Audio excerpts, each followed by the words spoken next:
그날 중국 최고 명문대 교수가 강의실에서 충격적인 발표를 했습니다. 제가 15년간 학생들에게 가르쳐온 한국에 대한 모든 것이 거짓이었습니다. 2,000명의 학생들이 술렁였고 그의 목소리는 떨리고 있었죠. 한국을 몰락하는 나라라고 단언했던 그가 왜 이런 고백을 하게 된 걸까요? 여러분, 시작하기 전 좋아요와 구독 버튼 한번 눌러주신다면 세계 속 한국에 큰 힘이 됩니다. 베이징의 아침 7시 칭화대학교 캠퍼스는 이미 분주했습니다.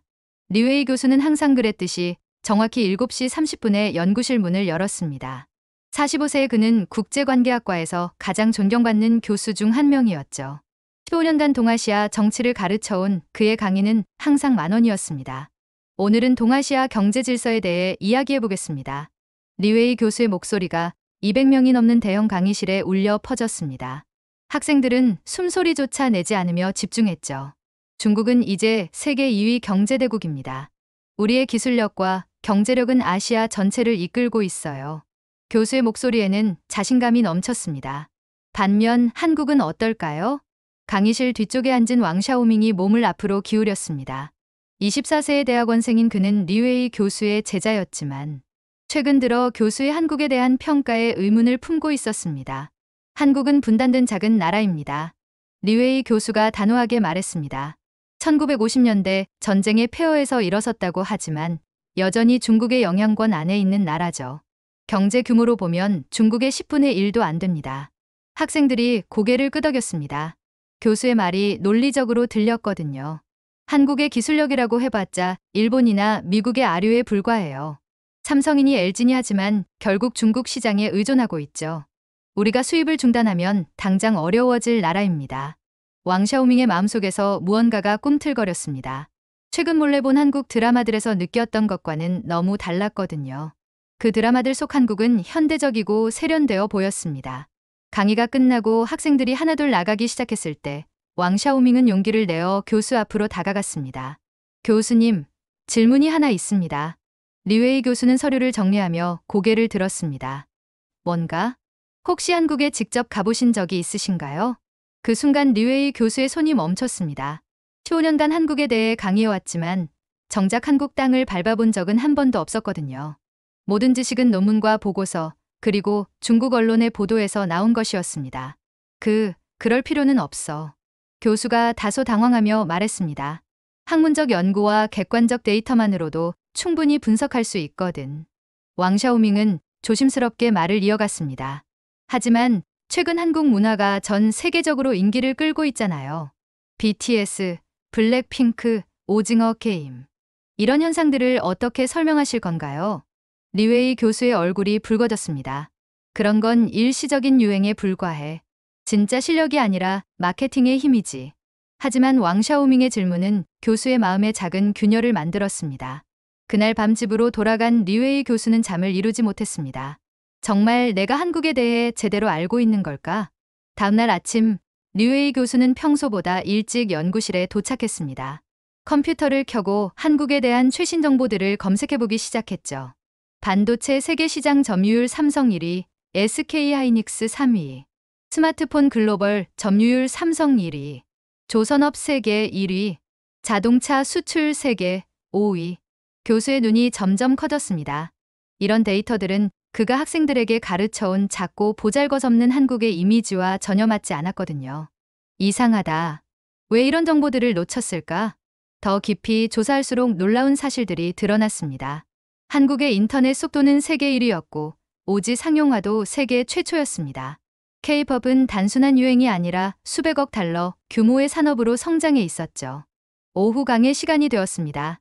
류웨이 교수는 평소와 달리 자신감이 부족해 보였습니다. 강단에 서서 학생들을 바라보는데 왕샤오밍의 눈과 마주쳤죠. 오늘은 한국 경제에 대해 좀 더 자세히 알아보겠습니다. 교수의 목소리가 평소보다 조용했습니다. 하지만 강의를 진행하면서도 마음이 편하지 않았습니다. 학생들에게 정확한 정보를 주고 있는 건지 확신이 서지 않았거든요. 강의가 끝난 후 류웨이 교수는 왕샤오밍을 따로 불렀습니다. 샤오밍아, 어제 내 질문이 계속 생각나더라. 죄송합니다, 교수님. 무례했나요? 아니야. 오히려 좋은 질문이었어. 교수가 깊게 숨을 쉬었습니다. 나도 학자로서 직접 확인해 봐야겠다는 생각이 들었어. 무엇을요? 한국에 가보려고 해. 내 눈으로 직접 보고 판단하고 싶어. 왕샤오밍의 얼굴이 밝아졌습니다. 정말요? 그럼 제가 여행 계획을 도와드릴까요? 그날 밤 리웨이 교수는 한국 여행을 계획하기 시작했습니다. 항공편을 예약하고 호텔을 잡고 방문할 곳들을 정리했죠. 마음 한편으로는 자신의 기존 견해가 옳다는 것을 확인하고 돌아올 거라고 생각했습니다. 아마 겉으로만 번지르르하고 속은 별거 아닐 거야. 중국이 훨씬 더 발전되어 있을 테니까. 하지만 다른 한편으로는 이상한 불안감도 들었습니다. 만약 자신이 틀렸다면 15년간 수천 명의 학생들에게 잘못된 정보를 가르쳐 온 것이라면 출발 하루 전 리웨이 교수는 왕샤오밍과 마지막 만남을 가졌습니다. 교수님, 혹시 한국에서 놀라운 걸 발견하시더라도 마음의 준비를 하시길 바라요. 왕샤오밍이 조심스럽게 말했습니다. 무슨 뜻이야? 제가 한국 문화를 접해보니 우리가 생각하는 것보다 훨씬 더 발전되어 있는 것 같거든요. 단순히 경제적 발전뿐만 아니라 문화적으로도요. 리웨이 교수는 쓴웃음을 지었습니다. 걱정 마. 객관적으로 판단할 거야. 학자로서의 냉정함을 잃지 않을 테니까. 하지만 그는 몰랐습니다. 이 여행이 그의 인생과 가치관을 완전히 바꿔놓을 것이라는 사실을요. 다음날 아침 베이징 서우두 국제공항에서 리웨이 교수는 인천행 비행기에 올랐습니다. 기내에서 한국어 인사말이 들려왔을 때 묘한 설렘과 긴장감이 동시에 밀려왔죠. 과연 한국은 어떤 모습일까? 창밖으로 보이는 구름들을 바라보며 리웨이 교수는 자신도 모르게 이런 생각을 했습니다. 이 여행이 단순한 확인 차원이 아니라 자신의 학자적 양심을 시험하는 여행이 될 수도 있겠다고요. 비행기가 한국 상공에 접어들면서 그의 새로운 모험이 시작되었습니다. 인천국제공항에 도착한 순간 리웨이 교수의 첫 번째 충격이 시작되었습니다. 기내에서 내려다본 야경도 놀라웠지만 공항 내부는 그의 상상을 완전히 뛰어넘었습니다. 이게 정말 한국 공항인가? 천장이 높고 넓은 공간, 반짝이는 대리석 바닥, 그리고 어디서도 볼 수 없었던 미래적인 디자인. 리웨이 교수가 이용해본 베이징 공항이나 상하이 공항과 비교해도 전혀 뒤지지 않았습니다. 아니, 어떤 면에서는 더 세련되어 보였죠. 입국 심사대로 향하는 길에 로봇이 길 안내를 해주는 모습을 보고 또 한 번 놀랐습니다. AI 기술이 일상에 자연스럽게 녹아 있었거든요. 안녕하세요. 어서 오세요. 입국 심사관이 완벽한 중국어로 인사했습니다. 리웨이 교수는 깜짝 놀라 멈춰 섰습니다. 중국어를 하시는군요. 네, 중국 관광객분들이 편하시도록 배웠습니다. 한국 여행 즐겁게 하세요. 심사관의 친절한 미소와 유창한 중국어에 리웨이 교수는 당황했습니다. 중국에서는 외국인들이 중국어를 배워서 오는 것을 당연하게 여겼는데 여기서는 오히려 한국 사람들이 외국어를 배워서 손님을 맞이하고 있었거든요. 공항에서 나와 택시를 탔을 때 두 번째 놀라움이 기다리고 있었습니다. 어디로 가시겠습니까? 50대로 보이는 택시 기사가 중국어로 물었습니다. 명동이요. 그런데 중국어를 어떻게? 손님들이 편하시라고 조금씩 배웠습니다. 요즘 중국 분들이 많이 오시거든요. 반갑습니다. 택시 안은 깨끗했고 기사는 정중했습니다. 무엇보다 놀라웠던 것은 이 기사가 자발적으로 중국어를 배웠다는 사실이었죠. 중국에서는 상상하기 어려운 일이었습니다. 서울 시내로 들어가면서 리웨이 교수의 눈이 더욱 커졌습니다. 도로는 완벽하게 포장되어 있었고 교통 체계는 질서정연했습니다. 고층 빌딩들이 하늘을 찌르듯 솟아 있었고 한강을 가로지르는 다리들은 예술 작품 같았죠. 저기 보이는 빌딩이 롯데월드 타워입니다. 555m로 세계에서 6번째로 높은 건물이에요. 택시기사가 자랑스럽게 설명했습니다. 리웨이 교수는 멍하니 그 거대한 건물을 올려다봤습니다. 베이징에도 고층 빌딩들이 많지만 이런 웅장함과 세련됨을 동시에 갖춘 건물은 드물었거든요. 명동에 도착해서 호텔에 체크인한 후 리웨이 교수는 거리를 걸어보기로 했습니다. 저녁 시간이었는데도 거리는 안전하고 깨끗했습니다. 네온사인들이 화려하게 빛나고 있었지만 전혀 조잡하지 않고 세련되어 보였죠. 길을 걷다가 우연히 작은 카페에 들어갔습니다. 메뉴판을 보는데 한국어 밑에 중국어 번역이 적혀 있었습니다. 어서 오세요. 20대 후반으로 보이는 여성 직원이 밝게 인사했습니다. 중국어 메뉴가 있나요? 네, 여기 있습니다. 중국에서 오셨나요? 네, 베이징에서 왔습니다. 와, 베이징이요. 저희 가게 단골 중에 베이징 대학생도 있어요. 중국 친구들이 정말 좋더라고요. 뭘 드릴까요? 직원의 자연스러운 친근함에 류웨이 교수는 또 한 번 놀랐습니다. 중국에서는 외국인을 대할 때 좀 더 거리감을 두는 경우가 많았는데 여기서는 진짜 친구처럼 대해주고 있었거든요. 커피를 마시면서 창밖을 내다보니 흥미로운 광경이 펼쳐졌습니다. 한국 젊은이들이 중국어로 대화하며 지나가고 있었습니다. 모두 완벽하지는 않았지만 기본적인 중국어는 구사할 수 있는 것 같았죠. 이상하다. 왜 이렇게 많은 한국 사람들이 중국어를 할까? 호기심이 생긴 류웨이 교수는 카페 직원에게 물어봤습니다. 한국 젊은이들이 중국어를 많이 배우나 봐요. 네, 요즘 중국어 열풍이에요. 취업할 때도 중국어 할 줄 알면 유리하고 중국 문화에 관심 있는 친구들도 많아요. 저도 배우고 있거든요. 이 말을 들은 류웨이 교수는 복잡한 기분이 들었습니다. 자신은 한국어 한마디도 모르면서 15년간 한국을 가르쳐 왔는데 한국 젊은이들은 중국어를 배우며 중국을 이해하려 노력하고 있었던 것이죠. 다음날 아침 류웨이 교수는 삼성전자 본사를 방문하기로 했습니다. 한국 기술력의 실체를 확인해보고 싶었거든요. 지하철을 타고 가는 길에 또 다른 놀라움이 기다리고 있었습니다. 지하철역은 깨끗하고 현대적이었으며 안내 방송은 한국어, 영어, 중국어, 일본어로 나왔습니다. 전동차는 조용하고 빨랐으며 승객들은 질서정연하게 승하차했죠. 베이징 지하철과 비교해도 전혀 뒤지지 않는다. 삼성전자 딜라이트 전시관에 도착한 류웨이 교수는 입이 다물어지지 않았습니다. 최신 스마트폰, 폴더블 디스플레이, 8K TV, 그리고 반도체 기술까지. 모든 것이 그가 상상했던 것보다 훨씬 앞서 있었습니다. 이 반도체는 세계 최첨단 5나노 공정으로 만들어집니다. 한국인 가이드가 유창한 중국어로 설명했습니다. 현재 이 기술을 보유한 회사는 전 세계의 삼성과 TSMC 단 두 곳뿐이에요. 류웨이 교수는 충격받았습니다. 중국이 반도체 분야에서 아직 추격해야 할 위치에 있다는 걸 실감했거든요. 혹시 중국 시장이 중요한가요? 류웨이 교수가 물었습니다. 물론 중요하죠. 하지만 저희는 전 세계 시장을 대상으로 합니다. 미국, 유럽, 동남아시아, 인도까지 모든 대륙에 수출하고 있어요. 이 말은 류웨이 교수에게 큰 충격이었습니다. 그동안 한국 기업들이 중국 시장에만 의존하고 있다고 생각했는데 실제로는 글로벌 기업이었던 것이죠. 점심시간이 되어 근처 식당에 들어갔습니다. 메뉴를 보는데 가격이 의외로 비싸지 않았습니다. 오히려 베이징의 비슷한 수준 식당보다 저렴한 편이었죠. 뭘 드시겠어요? 식당 주인이 중국어로 물었습니다. 불고기 정식을 주세요. 음식이 나왔을 때 류웨이 교수는 또 한 번 놀랐습니다. 정갈하고 맛있었을 뿐만 아니라 반찬들이 무료로 리필되었거든요. 맛있게 드세요. 더 필요하면 언제든 말씀하세요. 식당 주인의 친절함에 류웨이 교수는 감동받았습니다. 식사 후 홍대 지역을 구경해보기로 했습니다. 젊은이들의 문화를 직접 체험해보고 싶었거든요. 홍대 거리는 활기로 넘쳤습니다. 거리 공연을 하는 청년들, 개성 넘치는 카페들, 그리고 K-팝 음악이 흘러나오는 상점들. 모든 것이 젊고 역동적이었죠. 신기한 것은 많은 외국인들이 한국 젊은이들과 자연스럽게 어울리고 있다는 점이었습니다. 언어가 완벽하지 않아도 서로 소통하려고 노력하는 모습들이 보였거든요. 실례합니다. 한 유럽계 청년이 류웨이 교수에게 다가왔습니다. 혹시 중국 분이세요? 네, 맞습니다. 와, 반가워요. 저는 독일에서 왔는데 K-팝 때문에 한국에 관심 갖게 되었거든요. 중국 문화도 정말 좋아해요. 이 청년과 대화하면서 류웨이 교수는 놀라운 사실을 알게 되었습니다. 전 세계 젊은이들이 한국 문화를 통해 아시아 전체에 관심을 갖게 되고 있다는 것이었죠.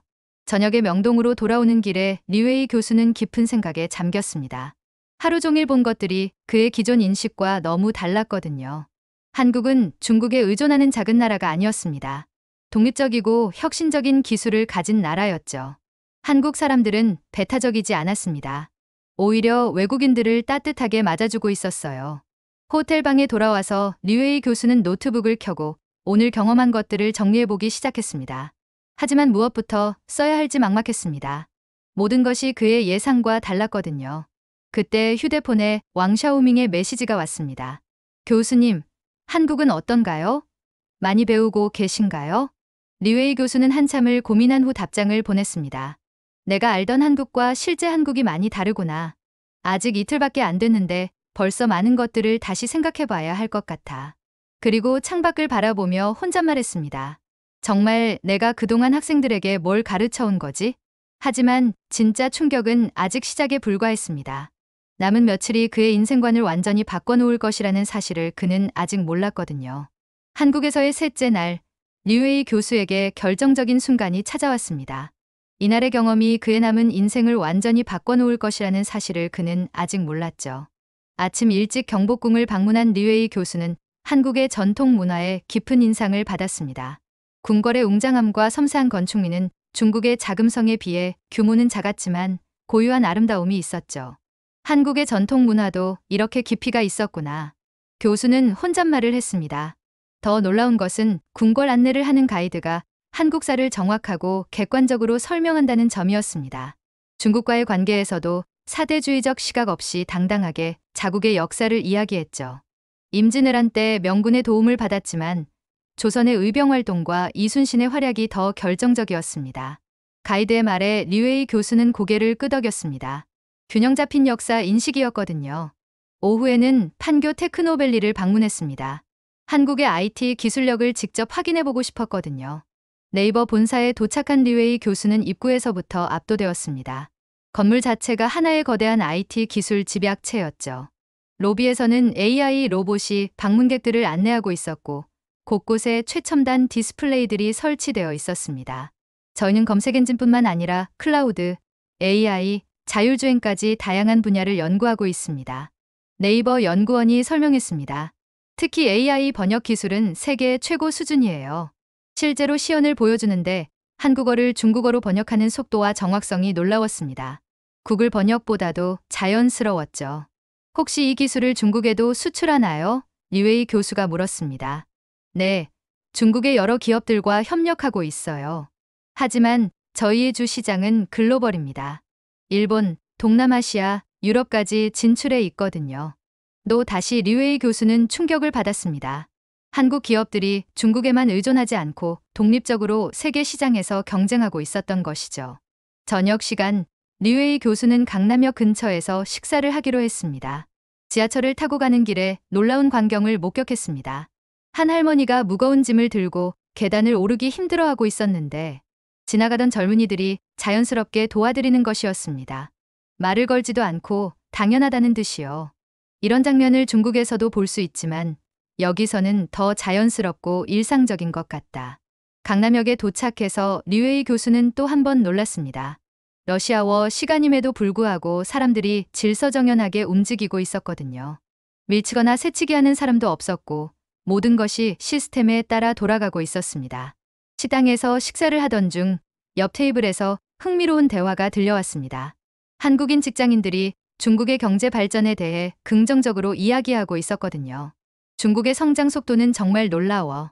우리도 배워야 할 점이 많아. 맞아. 특히 전자상거래 분야에서는 중국이 앞서 있지. 하지만 우리도 나름대로 강점이 있잖아. 서로 배우고 협력하면 좋을 텐데. 이 대화를 들으며 류웨이 교수는 깊은 반성에 빠졌습니다. 한국 사람들은 중국을 객관적으로 평가하고 배울 점은 인정하고 있었는데 정작 자신은 한국을 제대로 이해하려는 노력조차 하지 않았던 것이죠. 식사 후 류웨이 교수는 우연히 대형 서점에 들어가게 되었습니다. 중국 관련 도서 코너를 보는데 깜짝 놀랐습니다. 중국 경제, 중국 문화, 중국어 학습서까지 엄청나게 많은 책들이 있었거든요. 서점 직원에게 물어보니 더욱 놀라운 답변이 돌아왔습니다. 중국 관련 책들이 요즘 정말 잘 팔려요. 특히 젊은 분들이 중국을 이해하려고 많이 노력하시거든요. 반면 중국 서점에서 한국 관련 도서는 얼마나 될까요? 류웨이 교수는 부끄러워졌습니다. 다음 날은 한국 여행의 마지막 날이었습니다. 류웨이 교수는 서울역에서 KTX를 타고 부산까지 다녀오기로 했습니다. 한국의 교통 시스템을 체험해보고 싶었거든요. KTX에 탑승하는 순간 또 다른 놀라움이 기다리고 있었습니다. 기차는 조용하고 깨끗했으며 시속 300km의 속도로 달렸지만 전혀 흔들림이 없었죠. 와, 이 기술력이면 중국의 고속철도와 비교해도 전혀 뒤지지 않는다. 부산에 도착해서 해운대 해수욕장을 걸으며 류웨이 교수는 깊은 생각에 잠겼습니다. 4박 5일 동안 본 한국은 그가 15년간 학생들에게 가르쳐온 한국과 완전히 달랐거든요. 한국은 중국에 의존하는 나라가 아니었습니다. 독립적이고 혁신적인 기술로 전 세계와 경쟁하는 나라였죠. 한국 사람들은 배타적이거나 무례하지 않았습니다. 오히려 다른 문화를 존중하고 배우려는 자세를 가지고 있었어요. 한국 문화는 중국 문화의 아류가 아니었습니다. 독창적이면서도 세계적인 매력을 가진 문화였죠. 그날 저녁 베이징으로 돌아가는 비행기 안에서 리웨이 교수는 복잡한 심경이었습니다. 학자로서의 양심과 기존 입장 사이에서 갈등하고 있었거든요. 솔직하게 내가 틀렸다고 인정해야 할까? 아니면 조용히 넘어가야 할까? 베이징에 도착한 후 며칠 동안 리웨이 교수는 고민에 빠져 있었습니다. 다음 주 월요일에는 정기 강의가 있었거든요. 학생들이 한국 여행 이야기를 듣고 싶어 할 것이 분명했습니다. 왕샤오밍이 연구실로 찾아왔습니다. 교수님, 여행은 어떠셨어요? 많은 걸 보고 왔어. 혹시 한국에 대한 생각이 바뀌셨나요? 리웨이 교수는 한참을 고민하다가 천천히 입을 열었습니다. 샤오밍아, 학자에게 가장 중요한 것이 뭐라고 생각하니? 진실을 추구하는 것 아닌가요? 맞아. 진실을 추구하는 것. 설령 그것이 자신의 기존 입장과 다르더라도 말이야. 월요일 아침 200명이 넘는 학생들로 가득 찬 강의실에 리웨이 교수가 들어섰습니다. 학생들의 기대에 찬 눈빛이 느껴졌죠. 교수님, 한국 여행 어떠셨어요? 한 학생이 먼저 물었습니다. 한국이 정말 어려운 상황이었나요? 다른 학생이 덧붙였습니다. 리웨이 교수는 잠시 침묵했습니다. 그리고 깊게 숨을 쉰 후 입을 열었습니다. 여러분, 오늘 저는 학자로서 가장 어려운 고백을 하려고 합니다. 강의실이 조용해졌습니다. 지난 15년간 저는 여러분에게 한국에 대해 많은 것들을 가르쳐 왔습니다. 하지만 그 모든 것들이 제대로 된 정보가 아니었습니다. 학생들이 웅성거리기 시작했습니다. 저는 한국에 한 번도 가본 적이 없으면서 한국에 대해 단정적으로 이야기해 왔습니다. 이번 여행에서 제가 발견한 한국은 제가 여러분에게 말해온 한국과 완전히 달랐습니다. 리웨이 교수의 목소리가 떨리기 시작했습니다. 한국은 실패하는 나라가 아니었습니다. 혁신적인 기술과 문화로 전 세계에서 인정받는 성공한 나라였습니다. 한국 사람들은 중국에 의존하는 사람들이 아니었습니다. 독립적이고 자존감 있는 사람들이었으며 오히려 우리 문화를 존중하고 배우려는 자세를 가지고 있었습니다. 강의실은 완전히 조용해졌습니다. 200명의 학생들이 숨소리조차 내지 않고 교수의 말에 집중하고 있었죠. 저는 학자로서 가장 기본적인 원칙을 어겼습니다. 직접 확인하지도 않고 편견에 기반해서 여러분을 가르쳤던 것입니다. 리웨이 교수는 잠시 말을 멈추고 학생들을 바라봤습니다. 오늘부터 저는 한국에 대해 새롭게 공부하겠습니다. 그리고 여러분에게도 부탁하고 싶습니다. 어떤 나라든 직접 경험해보기 전에는 섣불리 판단하지 마세요. 왕샤오밍이 손을 들었습니다. 교수님, 용기 있는 고백 감사합니다. 그런데 구체적으로 한국에서 어떤 것들을 보셨나요? 리웨이 교수의 얼굴에 미소가 떠올랐습니다. 그건 앞으로 한 학기 동안 천천히 이야기해 주겠어. 하지만 한 가지는 확실해. 한국이라는 나라와 한국 사람들에게서 우리가 배울 점이 정말 많다는 것이야. 강의가 끝난 후 많은 학생들이 교수 주위로 몰려들었습니다. 교수님, 저도 한국에 가보고 싶어요. 한국어 배우는 곳 추천해 주세요. 한국 문화에 대해 더 공부하고 싶습니다. 리웨이 교수는 뿌듯한 마음이 들었습니다. 자신의 용기 있는 고백이 학생들에게 열린 마음을 갖게 해주었거든요. 그날 저녁 리웨이 교수는 왕샤오밍과 함께 저녁을 먹으며 이야기했습니다. 샤오밍아, 내 질문이 내 인생을 바꿔놓았어. 어떻게요? 15년간 잘못된 길을 가고 있었는데 내가 올바른 방향을 제시해 준 거야. 이제부터는 진짜 학자답게 살아보려고 해. 교수님의 솔직한 고백이 정말 멋있었어요. 학생들도 모두 감동받았을 거예요. 몇 달 후 리웨이 교수의 강의는 칭화대학교에서 가장 인기 있는 강의 중 하나가 되었습니다. 한국에 대한 객관적이고 균형 잡힌 시각으로 학생들을 가르쳤거든요. 그는 매년 한국을 방문해서 최신 정보를 업데이트했고 한국어도 배우기 시작했습니다. 그리고 한국 대학들과 교류 프로그램도 만들었죠. 어느 날 리웨이 교수는 자신의 일기에 이렇게 썼습니다. 진정한 학자는 자신이 틀렸을 때 인정할 용기를 가진 사람이다. 한국이 나에게 가르쳐준 가장 소중한 교훈이다. 리웨이 교수의 변화는 단순히 한 사람의 변화가 아니었습니다. 그의 용기 있는 고백을 통해 수천 명의 학생들이 세계를 보는 새로운 시각을 갖게 되었거든요. 편견을 깨뜨리는 것은 쉽지 않습니다. 하지만 진실을 마주할 용기만 있다면 그 편견은 더 넓은 세상으로 가는 문이 될 수 있습니다. 류웨이 교수의 이야기는 오늘도 계속되고 있습니다. 진실을 추구하는 학자로서, 그리고 열린 마음을 가진 인간으로서 말이죠.